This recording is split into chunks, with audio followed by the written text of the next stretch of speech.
चलिए भाई लोगों एक प्रश्न कल करते हैं। अब प्रश्न क्या है?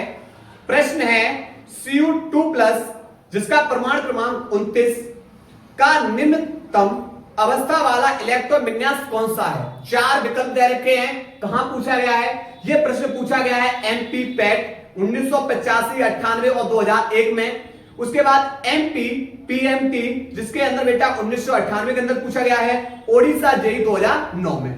चलिए, और ये इलेक्ट्रॉन विन्यास का जो क्रम दे रखा है ना, वो अपबाहु नियम के आधार पे है। ठीक है, चलिए करते हैं। सबसे पहले कॉपर का इलेक्ट्रॉन विन्यास करते हैं। कॉपर 29, तो आप बोलोगे 1s2 2s2 2p6 3s2 3p6 4s2, उसके बाद 3d बेटा 9।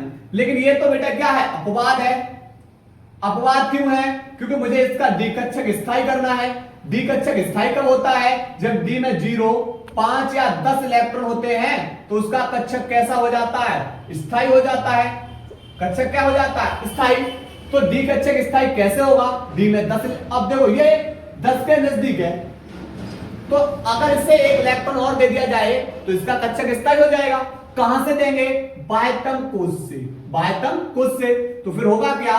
कॉपर 29 का इलेक्ट्रॉन विन्यास 1s2 2s2 2p6 3s2 3p6 4s1 और 3d बेटा क्या होगा? 10। क्लियर? ये बेटा इसका इलेक्ट्रॉन विन्यास कर दिया इसके डी कक्षक को स्थायी करने के लिए। S4s ने अपना एक इलेक्ट्रॉन इसको दे दिया। ठीक है, लेकिन हमें तो करना है Cu2+ का इलेक्ट्रॉन विन्यास। Cu2+ कब आया होगा? जब इसने अपने इलेक्ट्रॉन का क्या किया होगा? त्याग। कहां से? बाह्यतम कोश से।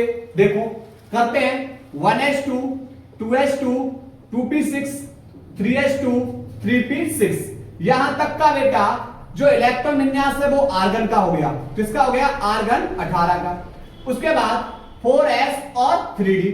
अब क्या होगा? 2+ कब आएगा? जब इसने अपने दो इलेक्ट्रॉन का क्या किया? त्याग।